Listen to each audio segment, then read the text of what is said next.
Meus irmãos, que bom poder te encontrar aqui.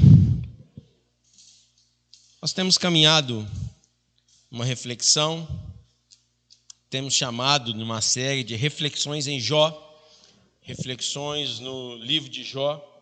Jó é um livro de sabedoria que está em Provérbios, junto com Provérbios, Eclesiastes, um livro que está acolhido, ou datado no início de todas as coisas.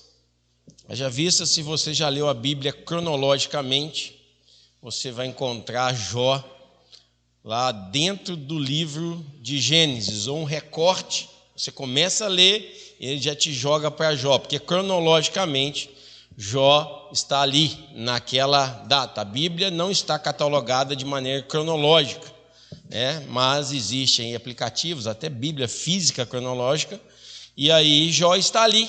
Então Jó lida com os patriarcas, Jó lida com toda aquela realidade inicial, onde nós temos aí Abraão, Isaac e Jacó. Embora, curiosamente, o livro não traga vestígio nenhum dessas datas, desses assuntos, desses nomes. O único vestígio que nós temos no livro de Jó, numa passagem, um relato que a gente pode fazer inferência a Adão e Eva, como nós conhecemos ali no início. Mas temos caminhado, a ideia nossa não é, obviamente, fazer versículo por versículo, nem mesmo capítulo por capítulo, mas a grande ideia que nós temos de Jó buscando a integridade, sofrimento e restauração. Sofrimento é o maior corpo do livro.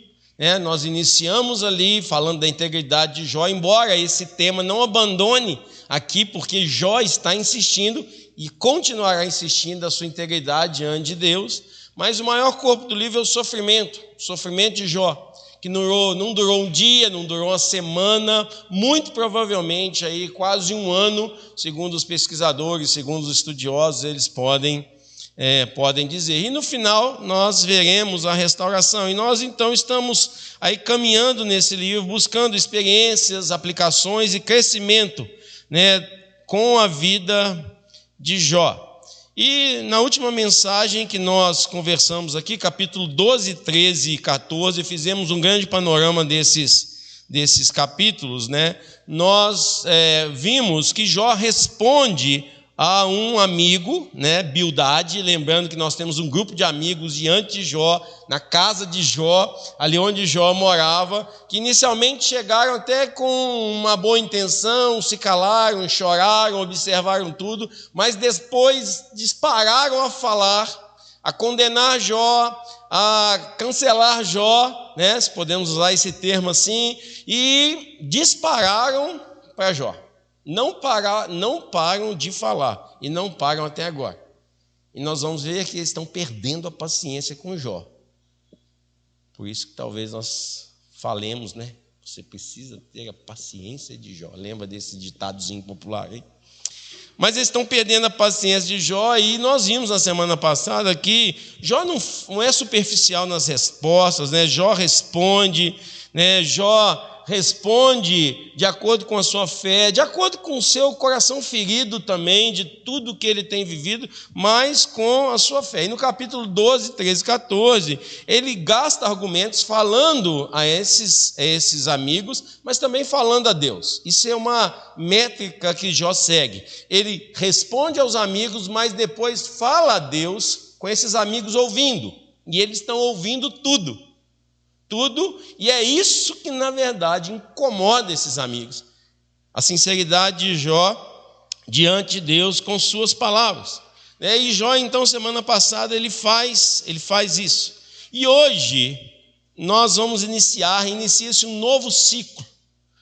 Nós vamos ver que depois do capítulo, como nós lemos 12, 13, 14, inicia um novo ciclo de conversas. Nós temos três amigos, Elifaz, Bildade e Zofar. Elifaz, como eu falei para vocês, é o amigo mais velho, o mais sábio, é o líder dessa comitiva, por isso que ele fala primeiro. Ele falou primeiro, depois veio os outros dois, e agora vem um novo ciclo de conversas que Zofar, ou melhor, que Elifaz falará primeiro, o mais experiente, né, e vai iniciar essa nova rodada, e repetindo essa sequência inicial. E a tônica continua, gente. A tônica o que é? Jó, só sofre assim o ímpio.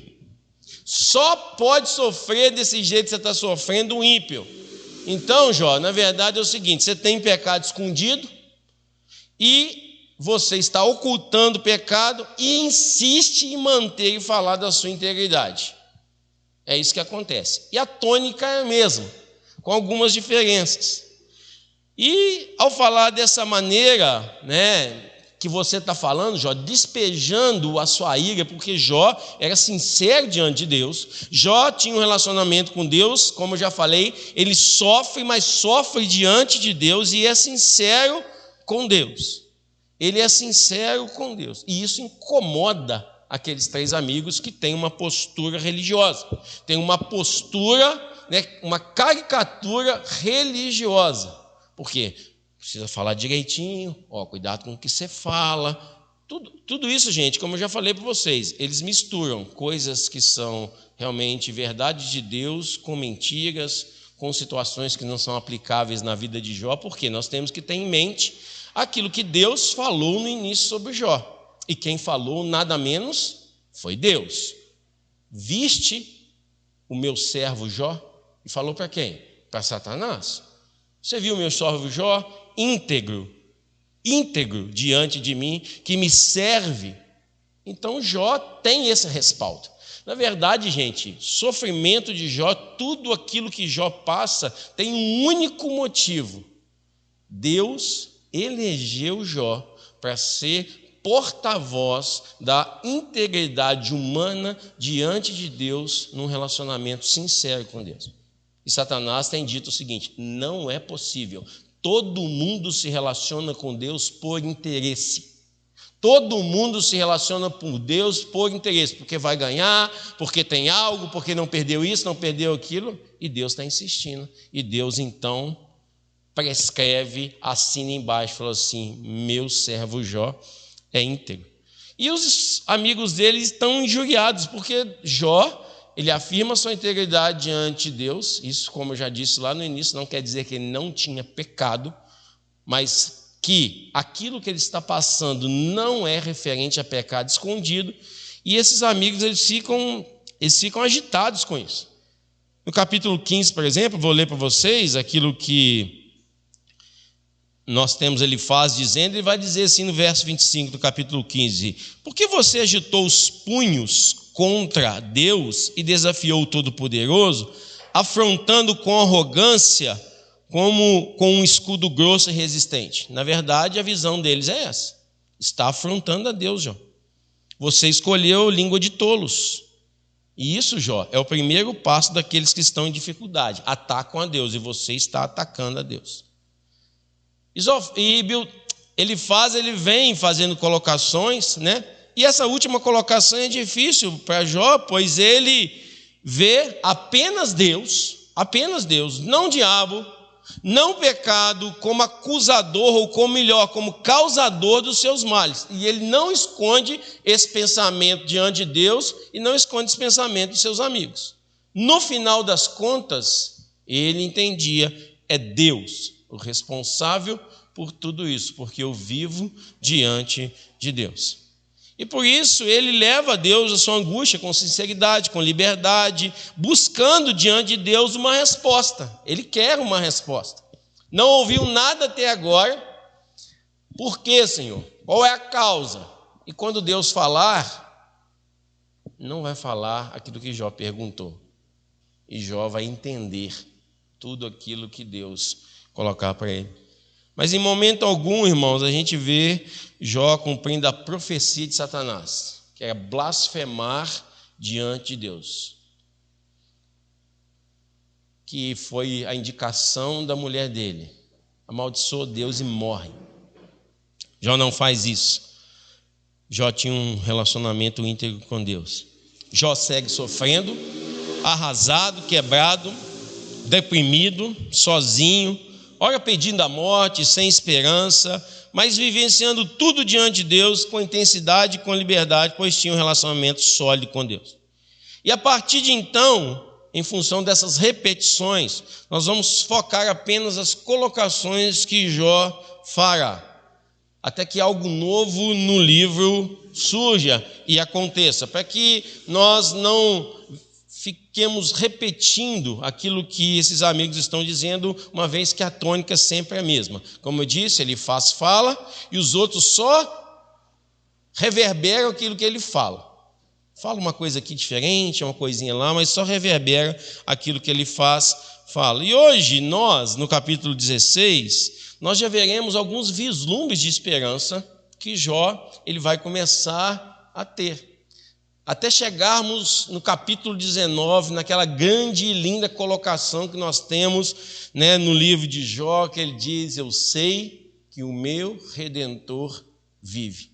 E nós então começamos a ver alguns vislumbres de esperança em relação a isso. Temos lido esse verso, que elegemos como um verso do livro de Jó, que nós temos lido a cada encontro. Meus ouvidos já tinham ouvido ao teu respeito, mas agora os meus olhos te viram. Isso é o final do livro de Jó, quando Jó já ouve a Deus, já não fala mais, já deixa Deus falar. E a mensagem que nós temos hoje, e o título dessa mensagem é Meu Intercessor. E nós vamos ler Jó 16, não vamos ler o capítulo todo direto, mas nós vamos ler grande parte daquilo que nós temos ali. E como nós vimos em capítulos anteriores, da mesma forma, ele vai se dirigir aos seus amigos e também, grande parte, ele vai falar com Deus por meio das suas colocações, pedidos, clamor diante de Deus e diante desses amigos que ouvem tudo. E nos capítulos anteriores nós já vimos, olha, Jó vira para os seus amigos, e fala assim no capítulo 13, vocês são médicos que nada valem. Vocês são como médicos que nada valem. O diagnóstico de vocês é tudo igual. Eu até falei semana passada com vocês, e já viu aquele médico que dá diagnóstico, olha para você assim, é virose. Tudo é virose. É mais ou menos assim espiritualmente que os amigos de Jó estão fazendo. E ele chega numa conclusão, vocês são médicos que nada valem. E agora, logo no início do capítulo 16, ele vai dizer, vocês são pobres consoladores. Pobres consoladores são vocês todos. Vocês são pobres consoladores. É fácil estar onde estão. Não sentem minha dor, a minha aflição, apenas tentam formular respostas à minha dor sem nenhuma empatia, sem entender aquilo que eu estou vivendo. Na verdade, nem eu mesmo sei o que está acontecendo comigo. E vocês estão aí formulando respostas com esse falatório. Jó já estava, irmãos, ferido no corpo, nas emoções, na fé, e esses amigos estão cada vez mais despejando sobre eles palavras duras, rancorosas e até mesmo destruidoras, Que amigos. Mas eu quero compartilhar com você no capítulo 16, eu peço você que abra comigo, nós vamos ler por partes. E aqui está até errado uma coisinha aqui, mas nós vamos ler 16 do 7 ao 10, depois 16 do 11 ao 17. Vamos lá. Abra comigo em Jó 16, vamos seguir aí a partir do verso 7. E a primeira coisa que Jó vai falar é sobre essa dor que ele tem na terra. Sem dúvida, ó Deus, tu me esgotaste as forças. Deste fim a toda a minha família. Tu me deixastes deprimido, o que é uma testemunha disso. A minha magreza se levanta e depõe contra mim.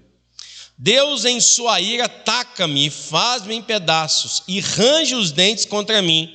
Meus inimigos fitam-me com um olhar penetrante. Os homens abrem sua boca contra mim, esmurram o meu rosto com zombaria e se unem contra a mim. Nessa altura do livro de Jó, vale uma pergunta para nós. Será até quando Jó vai suportar? Será até quando Jó terá que suportar tudo isso antes de Deus perceber que a sua motivação já foi testada suficientemente? Até quando? Até quando Jó terá que suportar isso? Ou melhor, até quando ele há de suportar? Até quando Deus continuará com esse teste? Quanto mais ele é capaz de suportar? Nós não temos resposta para essa pergunta, mesmo porque nós sabemos que Deus já sabe que ele é íntegro. Foi Deus quem falou. Deus já sabe que ele é íntegro, já foi ele quem disse a Satanás sobre o seu servo Jó. Então talvez nós poderíamos reformular a pergunta dessa maneira: por quanto tempo Deus usará a vida de Jó para provar a Satanás sua integridade? Quanto tempo? Quanto tempo Deus ainda vai usar a vida de Jó nesse intuito? E para responder essa pergunta, irmãos, nós não podemos perder de vista uma coisa. Jó foi um personagem, um homem que viveu na terra de Uz, mas eu falei desde o início para vocês, quando nós lemos o livro de Jó, que nós precisamos olhar para frente. Nós precisamos olhar para o progresso da revelação, porque Jó é um tipo de Cristo. Jó é uma tipologia de Cristo. Alguém que prefigurou um sofrimento continuado, um sofrimento sem culpa, com integridade até o fim, para cumprir um propósito divino. Para cumprir um propósito divino. Então, pela vida de Jó, nós conseguimos vislumbrar um tipo de Cristo. Alguém que teríamos que sofreria algo que não seria dele para um fim maior. E Jó, ele vive isso. Jesus viveu isso dessa forma também. Veio na terra, encarnou, sofreu dores, angústias, perseguições, calúnias, difamações, ataques, morte. A diferença é que Jó não sabe de nada. Jó não sabe de nada. Nem ele, nem os seus amigos. Não sabe o que aconteceu naquela assembleia no céu, diante de Deus. Não sabe nada, mas uma coisa é certa: ele se tornou testemunho a todas as nações, cumprindo uma missão que ele não tinha ideia. Haja vista que nós estamos aqui hoje no século 21,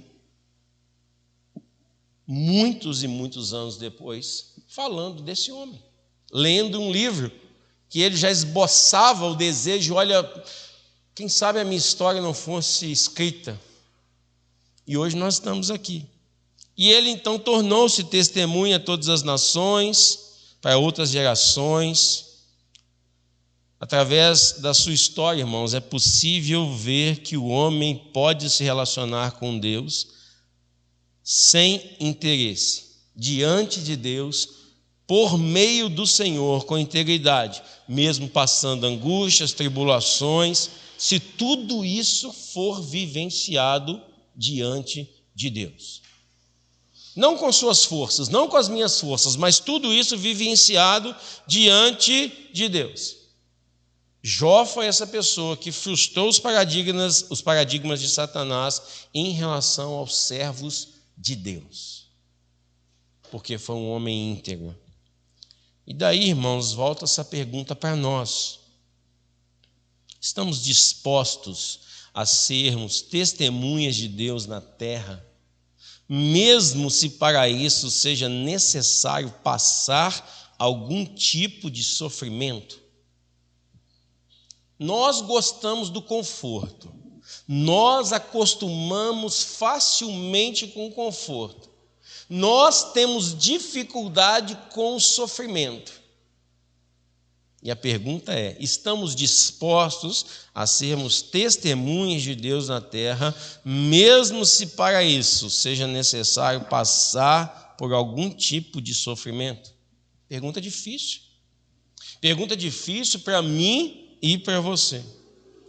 Curiosamente, para este mundo, irmãos, são os fortes, são os bem-sucedidos, são aqueles que possuem excelentes cargos, possuem a melhor saúde, não passam por baixas financeiras, moram em big casas, têm milhares de seguidores nas redes sociais, gordas contas bancárias, que viajam para o mundo todo, que são louvados por esse mundo, que são honrados por esse mundo, que são honrados por aqueles que olham e falam assim: uau, eu também quero, eu quero ser igual.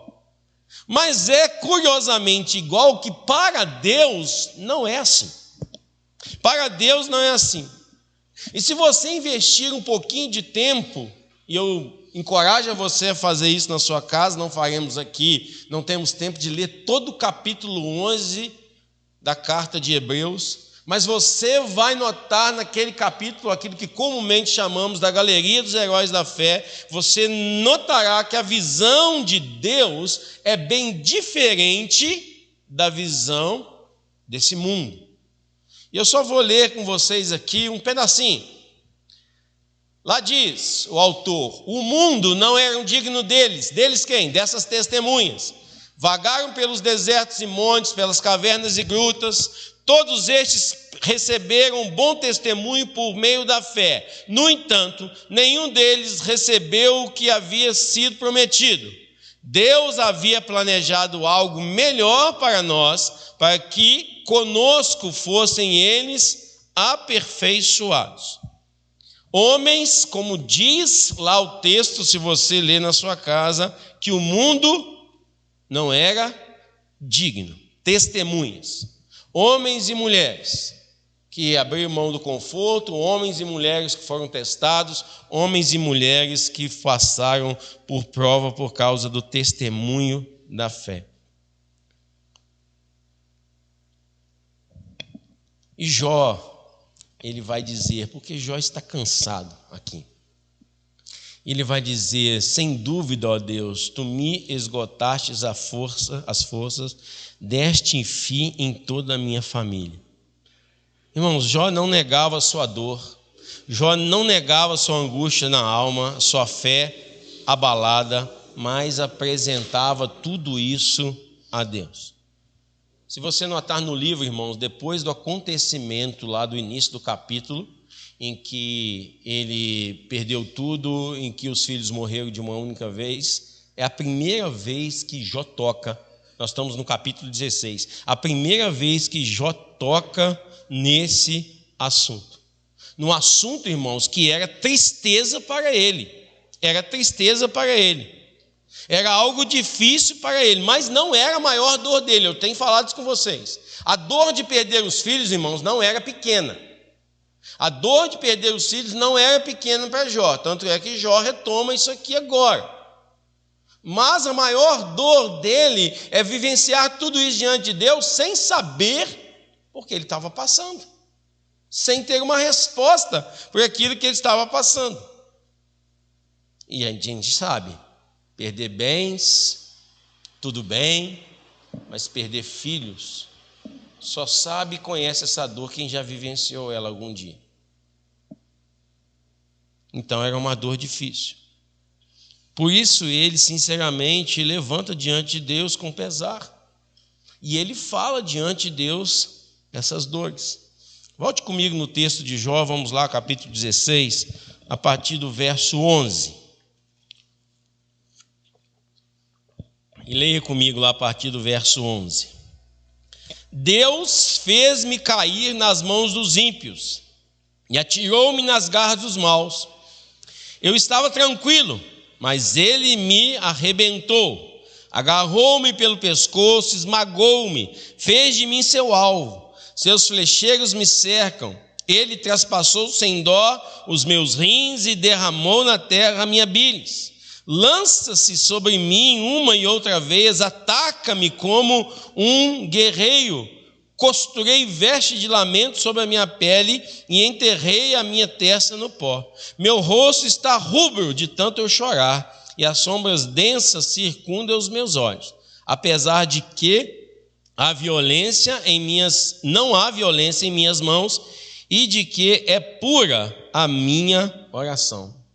Jó se lamenta e rasga o seu coração diante de Deus. Deus, não tenho onde olhar. Foi o Senhor. É o Senhor por trás de tudo isso. Curioso, né? Hoje nós olhamos, é Satanás. Hoje nós olhamos, é o pecado. Hoje nós olhamos, é culpa do outro.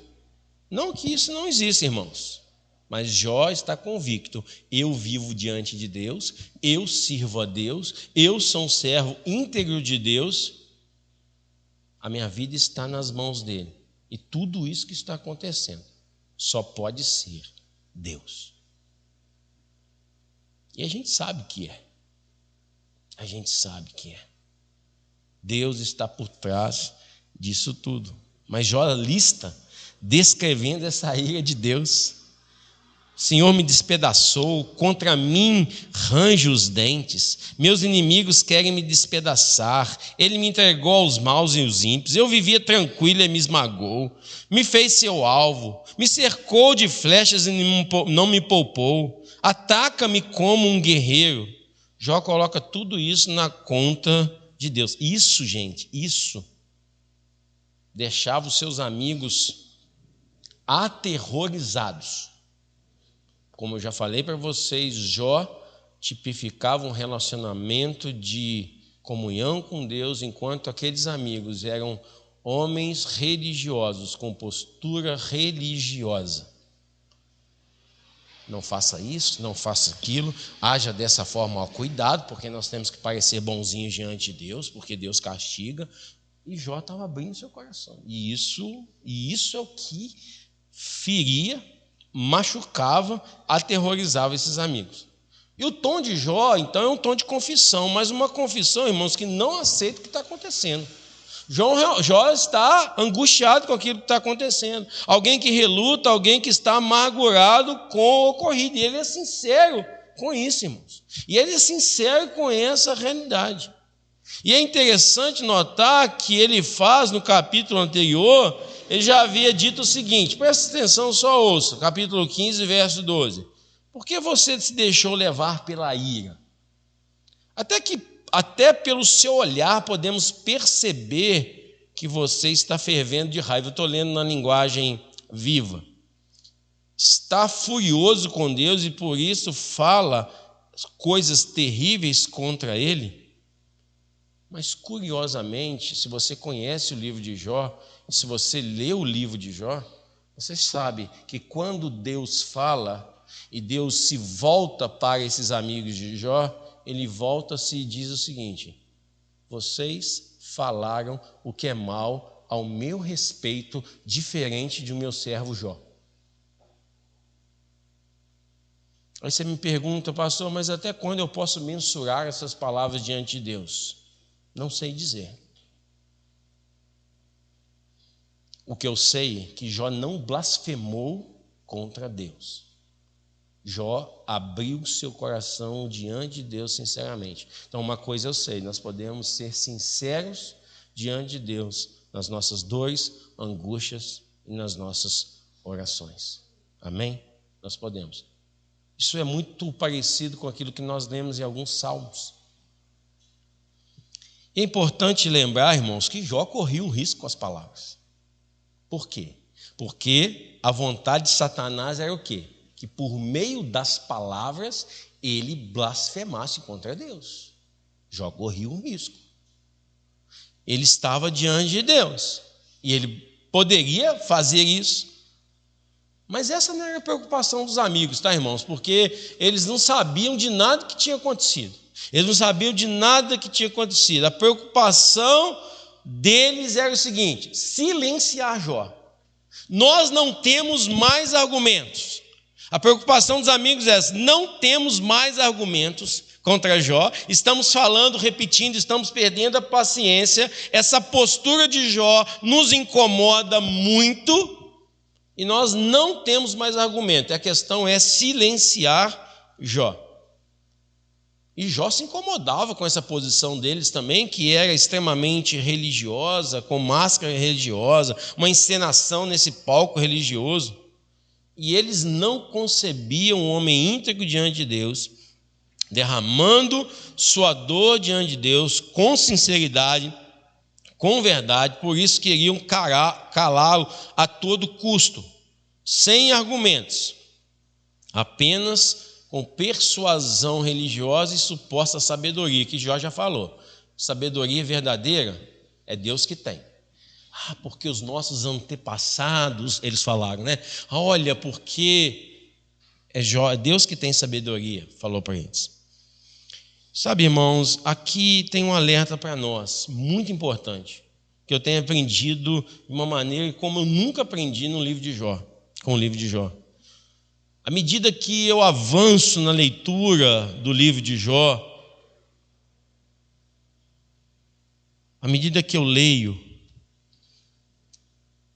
eu percebo que muitas vezes nós agimos assim também, diante da dor das pessoas. Da dor, da angústia continuada na alma em momentos difíceis das pessoas, em momentos que nós temos a oportunidade, às vezes, de aconselhar, de encorajar alguém. Ao invés de consolar, de buscar consolo, acalentar com palavras, ou apenas agir como Jesus agiria, diante de determinadas colocações, sabe o que nós buscamos? Apenas calar as pessoas.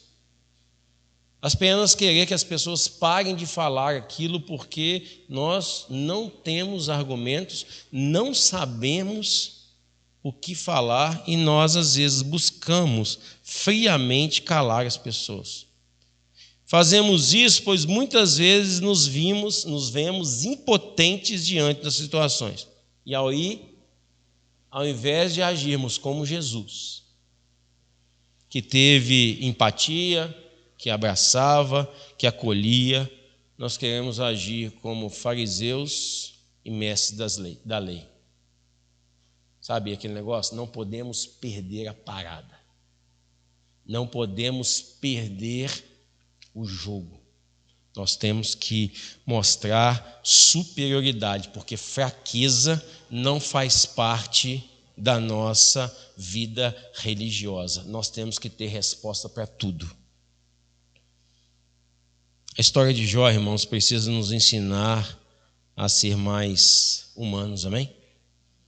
A história de Jó precisa nos ensinar a ser mais sensíveis às pessoas e às vezes dizer: irmão, vem cá,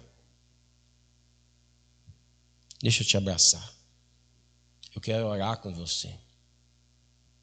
Eu não consigo mensurar a sua dor, eu não consigo entender a sua dificuldade, e eu sei que você é um servo de Deus.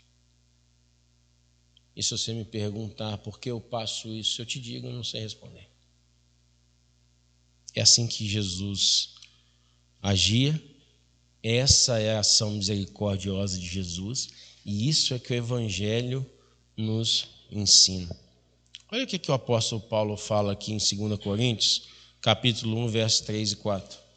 Bendito seja o Deus e Pai de nosso Senhor Jesus Cristo, Pai das misericórdias e Deus de toda consolação, que nos consola em todas as nossas tribulações, para que, com a consolação que recebemos de Deus, possamos consolar os que estão passando por tribulações. Deus nos consola. Deus nos desperta, Deus nos redireciona, Deus, até se estivermos em pecado, Ele vai nos arguir.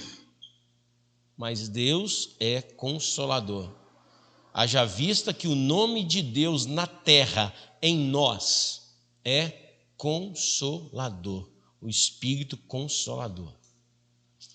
Mas Paulo diz mais, Colossenses 3,16, habite ricamente em vocês a palavra de Cristo, ensinem, aconselhem-se uns aos outros com toda sabedoria e cantem com salmos, hinos e cânticos espirituais, com gratidão a Deus em seus corações. E mais, exortamos vocês, irmãos, a que advirtam os ociosos, confrontem os desanimados, confortem os desanimados, auxiliem os fracos, sejam pacientes com todos. Essa é a postura que nós precisamos aprender aqui com o livro de Jó, quando nós lidamos com dificuldades na relação à vida das pessoas. Veja bem, nós temos um contexto: Jó, um homem íntegro, um servo de Deus que vive diante de Deus, como eu disse e repito, não sem pecado, mas a gente sabe que o livro deixa claro que tudo que ele está vivendo não é em função de pecado escondido, situações que ele estava mascarando, nada disso. Então nós precisamos aprender a ter empatia. Eu já falei isso aqui algumas vezes e eu quero voltar a frisar. Precisamos acolher, precisamos confortar, precisamos auxiliar, precisamos ser pacientes com todos. E se Jó vai falar dessa dor dele na terra, ele vai olhar para o céu e aí começam os rasgos de esperança de Jó, aí começa, brotar esses relampejos de esperança na vida de Jó, e falou assim: minha testemunha nos céus, eu tenho uma testemunha nos céus. E aqui é algo altamente curioso e abençoador. Eu peço que você abra aí, ou continue comigo aí em Jó, capítulo 16, verso 18. Ele diz assim: ó terra, não cubra o meu sangue, não haja lugar de repouso para o meu clamor. Saibam que agora mesmo a minha testemunha está nos céus, nas alturas está o meu advogado. O meu intercessor é o meu amigo, quando diante de Deus correm lágrimas dos meus olhos. Ele defende a causa do homem perante Deus, como quem defende a causa do amigo. Pois mais alguns anos apenas e farei a viagem sem retorno. Isso aqui é algo impressionante. Impressionante. E é interessante que no verso 1, como nós lemos aqui, ele diz: ó terra, não cubra o meu sangue, não haja lugar de repouso para o meu clamor. Isso tem base numa tradição antiga, do mundo antigo, que pela primeira vez foi ilustrado no caso de Caim e Abel, relatado em Gênesis. Não sei se você lembra, Caim e Abel eram irmãos, e Caim, por ciúme, matou Abel. Porque Deus se agradou da oferta de Abel e não se agradou da oferta de Caim. Ele ficou lá todo invejoso, todo doído, e isso acarretou a morte. Ele foi lá e matou o seu irmão. E quando ele mata, diz a palavra que o sangue dele correu na terra. E quando Deus vai até Caim, Deus cobra de Caim o paradeiro do seu irmão e pergunta assim: ô Caim, o que você fez? O que você fez? E aí Caim fala uma coisa, fala outra, tenta se esquivar, e Deus fala assim com ele, no relato de Gênesis: a voz do seu irmão clama na terra diante de mim, o sangue do seu irmão clama na terra diante de mim. E naquela ocasião a terra clamou a Deus por justiça em relação ao sangue de Abel. A terra clamava por justiça pelo sangue inocente de Abel que fora derramado. No caso de Jó, ele pede a mesma coisa. Olha, os meus dias estão chegando ao final. E quando isso acontecer, que o meu sangue derramado, ele clame porque eu sou inocente. Eu sou o homem íntegro diante de Deus, e eu quero que isso, é um clamor dele, sinceramente diante de Deus, que isso seja provado diante de Deus, para que eu seja uma testemunha. Ele sabe que ele não viverá muito tempo em função da sua saúde debilitada, de tudo aquilo que está acontecendo, e ele pede, para essa inocência mesmo após a sua morte. Isso é importante, irmãos, porque Jó acreditava na sua vida diante de Deus, com a sua integridade, queria que o seu testemunho fosse ecoado. E mal sabia ele, como nós já dissemos, que isso realmente ecoou. Agora é interessante a gente notar, irmãos, que ele não clama à terra em si, como se a terra tivesse uma espécie de força cósmica, sabe? Como a terra fosse algo superior, fosse personificado para atendê-lo numa espécie de filosofia animista, sabe? Em que a mãe terra, a mãe natureza, tudo isso poderia ajudá-lo. Não, a sua convicção está baseada nos versos posteriores, 19 e 20. Olha aí, saibam que agora mesmo a minha testemunha está nos céus, nas alturas está o meu advogado, o meu intercessor é o meu amigo, quando diante de Deus correm lágrimas dos meus olhos. Para Jó, irmãos, existe a necessidade de ter um mediador aonde? O sangue corre na terra, mas ele precisa do mediador diante dos céus. De alguma forma, ele não sabe o que está acontecendo, mas ele já aponta. Isso só pode acontecer, tudo o que aconteceu tem relação com Deus, está nos céus, por isso que eu estou pleiteando diante de Deus, e eu tenho ali um mediador, um advogado, que é quem irá manter o meu direito diante do próprio Deus e diante das pessoas aqui nessa terra, por isso que eu clamo. E é interessante notar, irmãos, que mesmo Jó, como alguém ferido, deprimido, cansado, triste, abatido, sua fé luta para viver, irmãos. Sua fé luta para viver e vive, pois para ele, mesmo diante de tudo que ele descreveu a respeito de Deus, ele não consegue imaginar outra pessoa ou outra alguém que possa lhe amparar efetivamente em toda a sua situação, a não ser alguém que possa estar à altura de Deus e diante de Deus. Que coisa, que coisa.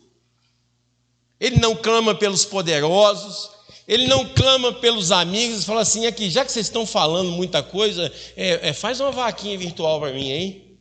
Sabe, faz uma vaquinha e me ajuda a recuperar as coisas, entendeu? Vocês estão falando para caramba, me ajuda a recuperar as posses, me ajuda a recuperar as empresas, sabe? Me ajuda a fazer alguma coisa para eu sair dessa situação. Não, diante de Deus.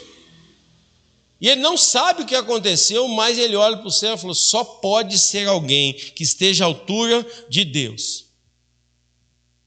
Seria, gente, uma precipitação nossa a gente asseverar que Jó tinha, assim, uma ideia completa da obra da redenção em Cristo Jesus. Não seria justo com o texto, não seria justo com aquilo que nós temos hoje, essa visão de Cristo como intercessor diante de Deus por nós.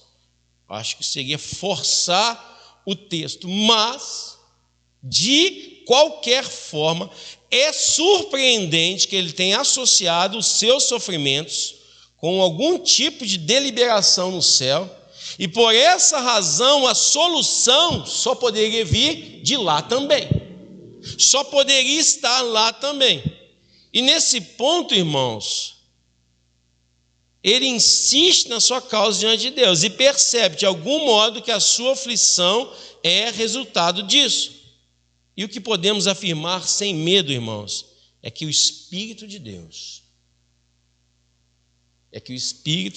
já estava vislumbrando, já estava revelando a Jó e fortalecendo o seu coração numa convicção pessoal e interior que ele teria um intercessor, um advogado diante de Deus. Um outro alguém que não ele mesmo, um outro alguém que não seus amigos, que não os poderosos da terra, um outro alguém que pleitearia sua causa diante de Deus, face a face com Deus.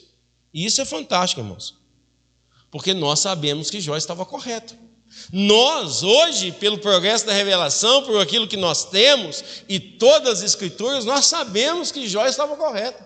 Nós sabemos que Jó está caminhando para a direção correta, para chegar no capítulo 19 e dizer, o meu Redentor vive.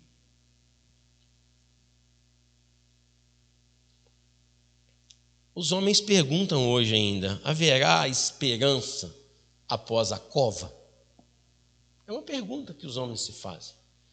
Haverá esperança após a cova?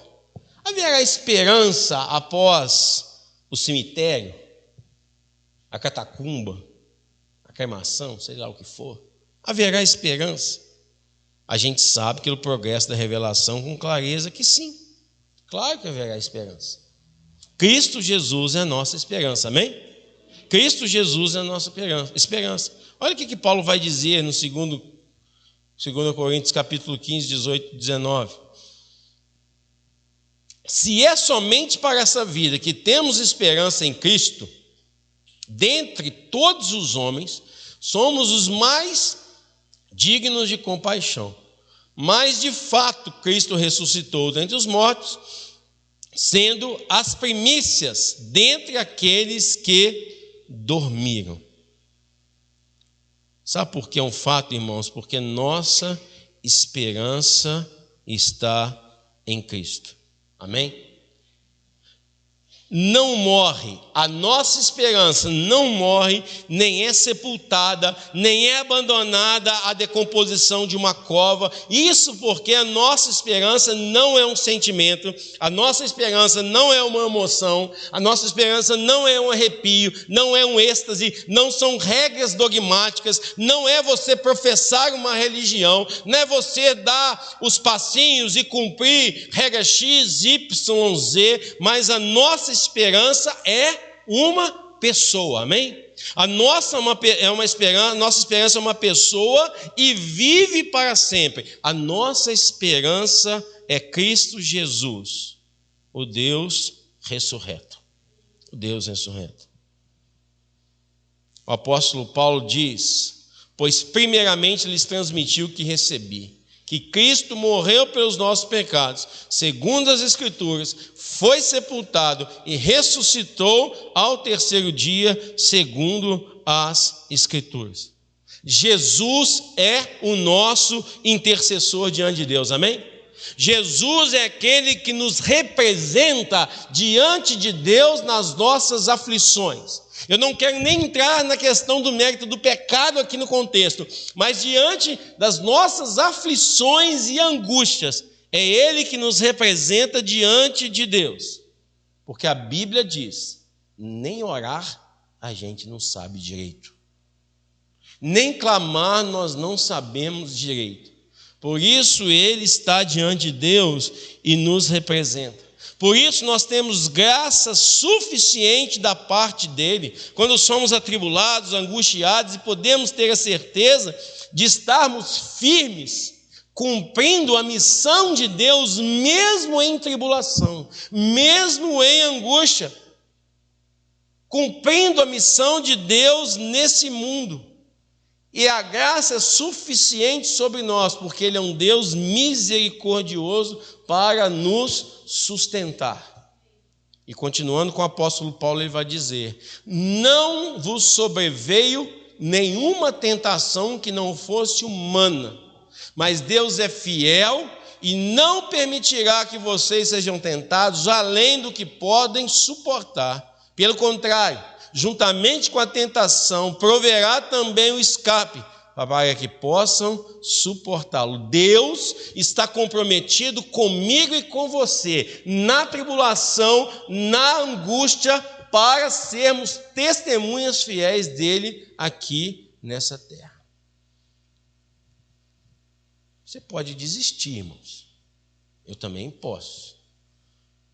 Mas também nós iremos desistir da graça capacitadora que há da parte de Deus para nós. Você concorda comigo? E você vai lutar com suas forças, andar com suas pernas, bater a cabeça com a sua suposta inteligência, né? Ou com os recursos que você tem, os diplomas que você tem, sei lá. Se nós abandonarmos e andarmos pelas nossas próprias forças, é isso que está reservado para nós. Mas a Bíblia diz que o Senhor intercede por nós, amém? O Senhor intercede por nós constantemente. E por isso, irmãos, nós podemos, com liberdade, levar as nossas causas diante dele, amém? E não ficar lutando com as nossas próprias forças, à toa, batendo cabeça. Para terminar esse tempo de reflexão e encorajar o seu coração, eu peço que você abra sua Bíblia em Romanos 8.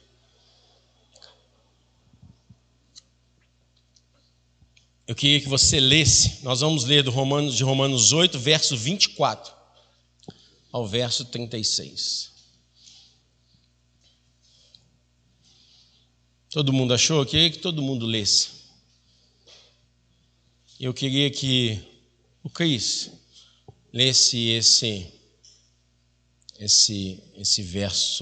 versos para nós. Então, Romanos 8, do verso 24 ao verso 36.